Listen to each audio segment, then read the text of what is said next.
Bismillahirrahmanirrahim. Alhamdulillahirabbil alamin arrahmanir rahim. Iyyaka na'budu wa iyyaka nasta'in. Ihdinas siratal mustaqim. Siratal ladzina an'amta 'alaihim ghairil maghdubi 'alaihim. Alhamdulillahilladzi ja'ala lana ilahi tariqan wa sabila wa aqama lana 'ala ma'rifati burhanan wadihan wa dalila.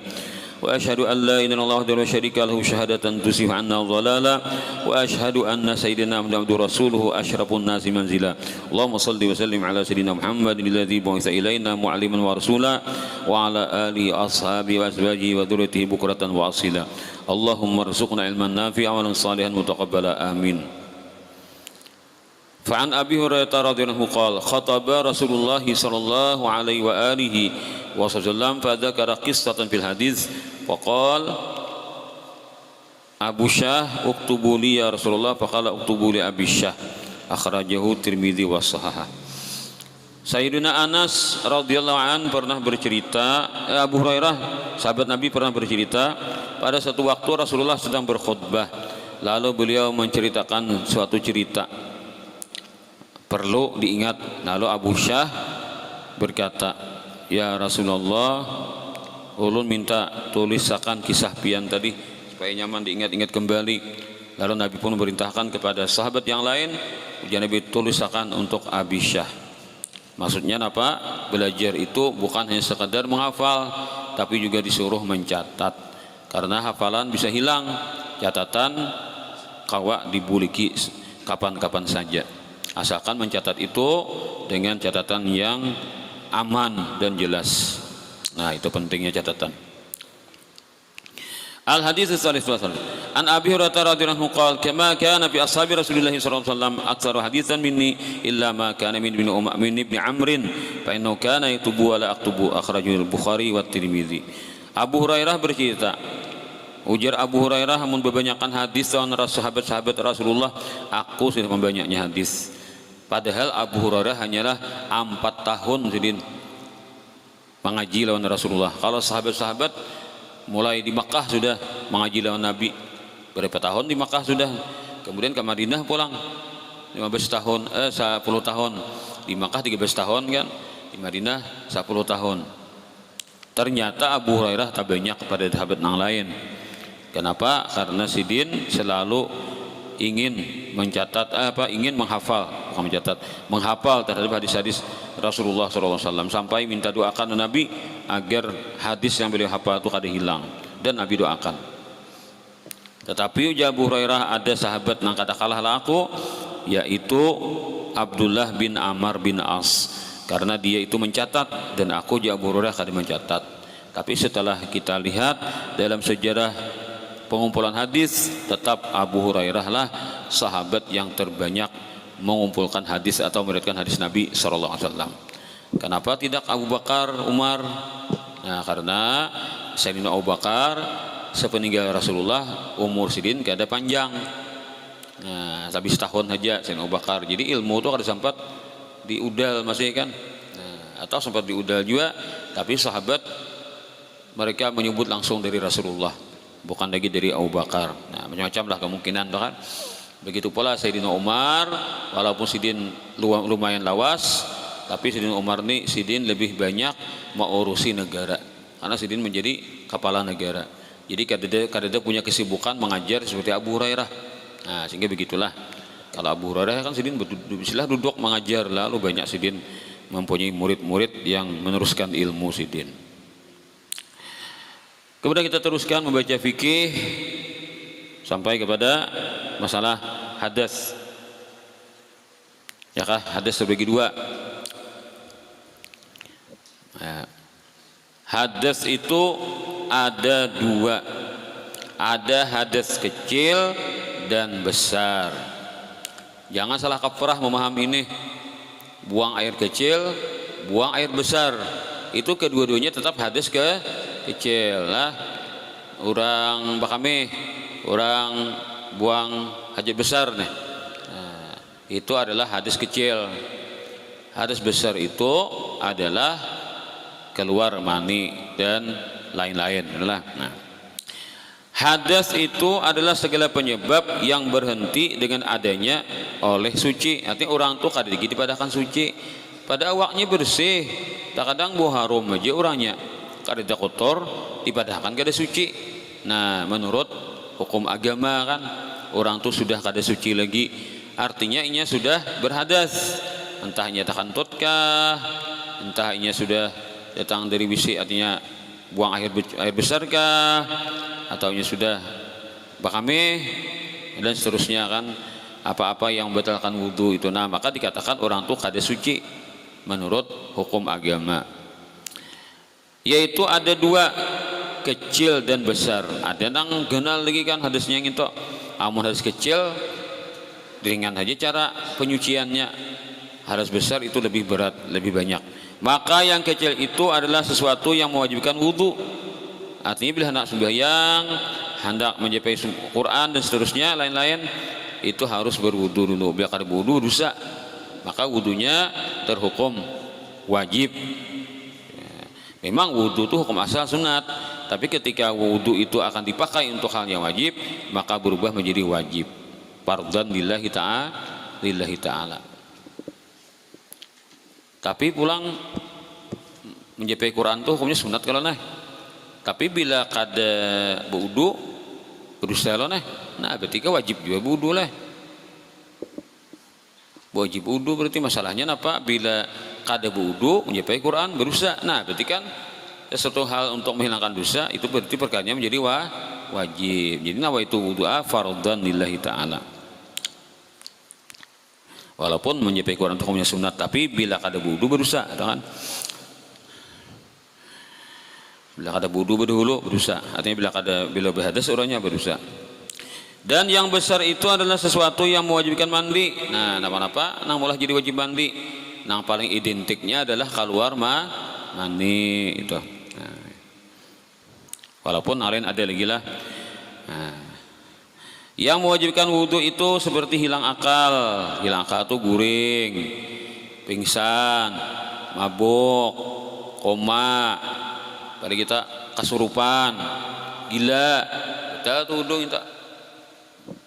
Nah lalu ada juga orang tuh ada hilang akal tapi batal wudu lantaran keluar sesuatu daripada dua kemaluan. Salah satu kemaluan tuh keluar sesuatu, maka batal wudu. Kecuali air mani yang keluar itu kada batal tapi wajib mandi. Tak banget lagi bang hukumnya lah. Nah, cuman anu dari kawa inya kada wudu lagi kan. Misalkan kalau maninya kada tanpa berebah guring nah. Nah, waktu sadar aja kalau maninya kan. Kemudian lagi pada akal bersentuhan laki-laki dengan perempuan yang sama-sama besar sudah, sama-sama dianggap besar sudah kan. Nah maka itu mewajibkan wudu juga. Itu sama dengan hilang akal juga kan levelnya. Nah sedangkan yang mewajibkan mandi itu seperti junub. Nah junub ini kan hubungan suami istri baik yang halal atau yang haram itu. Atau maksudnya berhubungan dengan binatang. Nah, misalkan iwak misalkan iwak di anunya di jimaknya tuh hukumnya berdosa dan wajib mandi. Karena farjun bangannya, kan farjun itu umum. Farjun itu umum. Memasukkan hashfah ke dalam farjun umum tuh kan, baik farjun itu milik manusia ataupun milik binatang. Nah itu maka pertama wajib mandi, kedua dia berdosa. Tahu ayam, tahu itik atau kambing nah itu kan berdosa juga. Nah, berdosa juga itu. Cuma kada kayak orang berzina anunya kan beratnya hukumannya paling-paling dihukum orang efek jera aja diberikan. Nah itu. Aurat itu ada 4. Aurat ini kan sesuatu yang membuat orang yang punya aurat ini merasa malu ketika itu terlihat. Ya aurat itu mempermalukan bagi pemiliknya. Lalu dikatakan aurat itu ada 4. Aurat adalah anggota badan yang wajib menutupnya pada bab ini, yaitu masalah kita hendak sembahyang. dan anggota badan yang diharamkan memandangnya pada bab nikah. Nah, jadi kalau masalah bab sembahyang itu aurat itu ditutup, wajib ditutup. Nah, kalau di bab pernikahan karena memandang kepada lawan jenis ada kisahnya kan, nah maka itu haram dipandang. Aurat menurut perorangan dan keadaan ada 4. Ini kan secara rincian. Pertama, aurat laki-laki secara mutlak. Nah, kaipah keadaannya laki itu punya aurat mutlak nih, kaipah keadaannya ada kan. Dan budak wanita sama juga, budak wanita dengan aurat laki-laki. Nah, jadi budak wanita itu tak inting auratnya pada wanita merdeka. Pada salat, nah ketika salat laki-laki lawan bibinian yang jadi budak adalah anggota badan antara pusat dan lutut. Jadi mulai pusat sampai lintuhut wajib ditutup bila sembahyang. Nah itu. Jadi misalkan orang sembahyang bersalawar aja lah. Nah, tapi salawarnya di atas pusat, biasanya pulang panjang sampai ke bawah pada lintuhut. Kawas sembahyang deh. Nah, kada baju, kawas sembahyang sah aja sembahyangnya. Kemudian ada baju ada dipakai, terus sadang loh nih. Ini kisah orang nangkat ada baju lagi kan, pas saya itu sembahyang sah aja sembahyangnya kayak itu. Ada baju. Ini ada aja baju lalu maju ke baju sembahyang kayak itu orang kada beadab lawan Tuhan jadinya kan. Cuma sah aja telah. Artinya bagian pertama dari aurat adalah aurat laki-laki yang wajib ia menutupinya pada setiap keadaan, yaitu di waktu salat dan di luarnya dengan hadirnya orang lain. Orang lain melihat sama juga kayak itu auratnya. Dan aurat budak wanita di waktu salat adalah anggota badan antara pusat dan lutut dan wajib menutup keduanya. Artinya jangan ingin mempas. Jadi pusat harus tutup, begitu pula lintuhut harus tutup. Nah, ini perhatianlah para pemuda. Nah, memakai salawar lepes, bajunya baju kaos. Nah, hati-hati baju kaosnya mempas ini nah. Mempas di sini ke baju kaos tak. Jadi waktu sujud kan baju kaos tak mempas bang. Waktu rukuk sujud bisa jual rukuknya tara. Nah, waktu rukuk itu kan rokok lalu baju ini tak angkat ke atas, kemudian salawar lipis itu lalu tak buka lah nah, jadi mau orang elastis kan tak bukanya keras, tak buka pas ketahuan tahulah bijak ketahuan tahu bijak biding jawat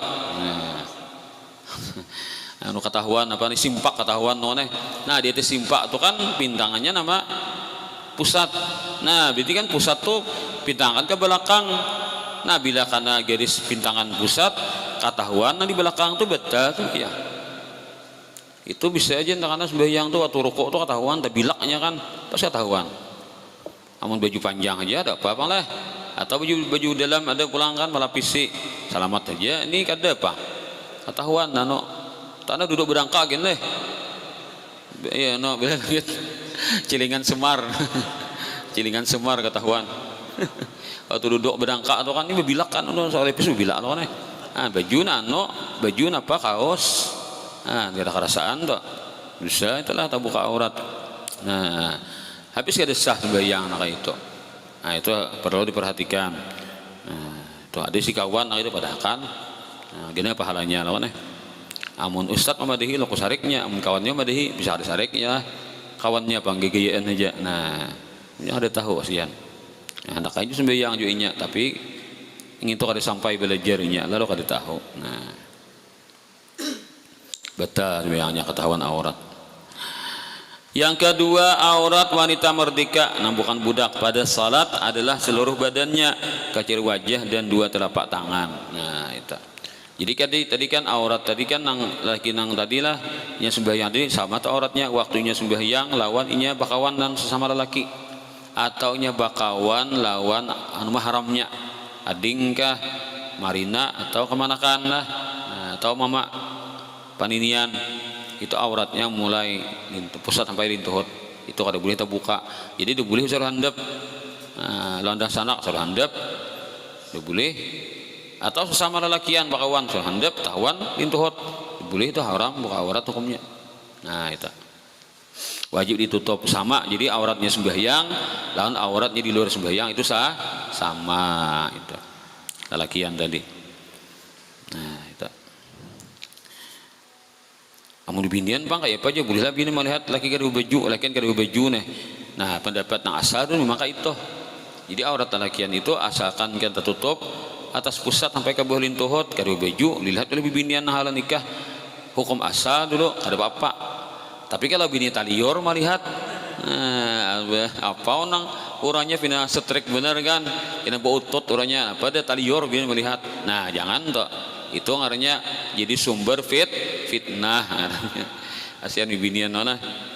Ada binian panyupannya dipurun melihat laki kada baju. Nah itu bila maunya benakso melihat laki kada baju, nah itu jadi haram. Amunnya biasa aja dah pak. Yang kedua, aurat wanita merdeka pada salat adalah seluruh badannya tadi, kecuali wajah dan dua telapak tangan sampai persendiannya itu dijaga juga. Jadi kan orang apa tadi nang mukananya itu kan berlebih, mendak tangan tuh berlebih. Ada mukana anak bepaget tuh ngalih bener lah. Mukana bepaget tuh kan. Nah waktu mau angkat usalli itu nah bila ketahuan gini, betul dari bawah kita lihat gini nah. Ini kan ohnya baju tang handap, binian ini tang handap bajunya kan mukanya panggil, nah baju tang handap kayak ini kan misalnya, baju tang handap kayak ini di starumnya kan, nah pakai lagi mana baju nang mukanya paget, waktu Allah Akbar kan, ketahuan ini mulai bawah, betul, hati-hati tau binian nak itu mungkin ada mengajinya bisa, seumuran gak ada sah sembahyang, karena aurat binian tuh kada boleh terlihat atas samping bawah. Itu aurat binian kada boleh terlihat atas samping bawah walaupun tidak ada nama lihat, tapi jika seandainya ada nama nyingok terlihat maka tidak sah. Sampai-sampai binian itu sembahyang di mana di papan ranggang. Nah, misalnya di pondok tuh kan pakai haor kan pantainya. Nah, atau di jembatan misalnya kan. Nah, tepakan anunya ranggang lawan ini, papannya ini ranggang. Kan panergang itu udah berjejak betis ketahuan kalau nih di sela-sela ranggang nih telapak betisnya. Jadinya sembahyang kada pakai sajadah di binian toh sembahyang kada bisa sajadah berjejak di papan ranggang. Seandainya orang menyuak oleh bawah ketahuan nih di sela-sela nang ranggang papan nih betul biangnya walaupun kada ada menyingok seandainya ada menyingok betul seandainya ada menyingok ketahuan orang nih telapak betis betul biangnya. Maka bibinian bila sembahyang di papan ranggang-ranggang wajib pakai saja dah. Aurat bibinian tidak boleh terlihat dari atas, samping dan bawah. Amun lakian bang betapeh orangnya, tapi bersimpak aja. Atau kada bersalawar sama sekali, yang penting betapeh sudah. Tapi kok kandel juga aja. Nah, nyaman bang jebang ingin. Wah, ini. Sembahyang di atas jembatan kan, iya tampur anginnya wah nyaman di seger. Borong ko aja, anonya apa nih, kada kehumapan, nyaman dia bagi angin gini. Nah, kada depan anginnya nakal lah, angin nakal angkatnya bisa, saparan akan ketahuan. Nah, aman aja pang kada ada angin napi daras soalnya. Nah kayak pang ini, tabur orang lalu di bawah jembatan. Nah, kada bisa lawar kasalahnya orang ini semuanya betapih ini kada pakai sajadah bang ketahuan nyok orang betah kada kami yangnya betah ada kada betah karena aurat laki-laki itu tidak boleh terlihat dari atas dan samping. Dari bawah ada apa misalkan ikan bersimpak dalam bersimpak betapih atau begemis bayang waktu sujud ketahuan nih tanpa hal intuhannya tahuan beja orang nang semai betapeh nah atau begemis dalamannya kada pas suara panjang pakai simpak aja dalamannya waktu sujud ketahuan nih di tampahan ketahuan jingok tahuan kada jingok kita anda berdiri ada ketahuan pun anu tampahan nih putih kah hirang anunya anu bagian nadi hingga apa intuhot nih kan terlihat aurat tapi terlihat itu hukumnya dari bawah. Itu dari bawah hukumnya itu bukan dari samping karena nisbahnya dari bawah. Ada apa lagi yang itu amun dari samping rambit nah itu dari samping nah itu lakian lah atau dari atas nih anu bener ini buka itu kan Kayak apa kali kira baju buka itulah kayak betunjuk itu kira lah banu kira bertahan apakah kayak ada nang kawat tuh manahan deh misalkan. Nah itu tinggal atas ketahuan. Nah kan itu nah punya kada banu kada gi banu nih ini begemis misalkan. Lalu bubukan itu nah terbuka itu nah apakah saya kan lalu di atas terlihat nih kemaluan nih di atas terlihat batal juga lalakian bang lah. Nah itu tapi jarang pak ada baju nang kayak itu loh nih. Nah baju nang betunjuk kayak itu kan pakai apa kan misalnya pakai nang kawat misalnya kan lalu nah itu lalu kawat di atas nah ketahuan sampai ke pengamaluan atau di bawah pusat nah maka batal yang lalakian itu. Nah itu jadi perlu diketahui aurat lalakian beda dengan aurat bibinian. Lakian itu tidak boleh terlihat dari atas dan samping. Kalau perempuan atas bawah dan samping, atas bawah dan samping, atas samping dan bawah kada boleh terlihat walaupun hanyalah jikalau seandainya menyingok ketahuan tetap itu ngarannya bil quwati ngarannya. Kalau bahasa fikih itu bil quwati. Kalau ada menyingok ketahuan itu bil fi'li ngarannya. Itu bahasa fikih. Beda antara bil quwati dengan bil fi'li. Bil quwati itu potensi berpotensi dapat dilihat bil quwati. Kalau bil fi'li faktanya memang terlihat secara fakta. Itu bahasa fikih. Bil fi'li dengan bil quwati itu banyak jen ulama tuh menyebutkan kata-kata itu. Nah kemudian bibinian tadi kan kata kawa kayak itulah. Jadi bila mau paket-paket tuh harus liput di dalam sudah. Jadi nang kita sano tuh apa mukana tuh sekadar mewarnai. Jadi supaya putih kan anu pakaian sembahyang tuh. Lalu mukana tuh marapisi pakaian dalam sudah liput. Dan wajib juga menutup telapak kakinya dan lainnya dari bawah. Nah, karena aurat perempuan dalam salat tidak boleh dapat terlihat dari bawah. Ya dari atas, samping dan bawah. Laki-laki tidak mengapa dari bawah, atas asalkan atas samping tertutup itu. Lalu binian itu ada sembahyang nang, nah nih kan ada dinto nah mandak mukana tuh nah menutup nih, menutupi bawah dagu.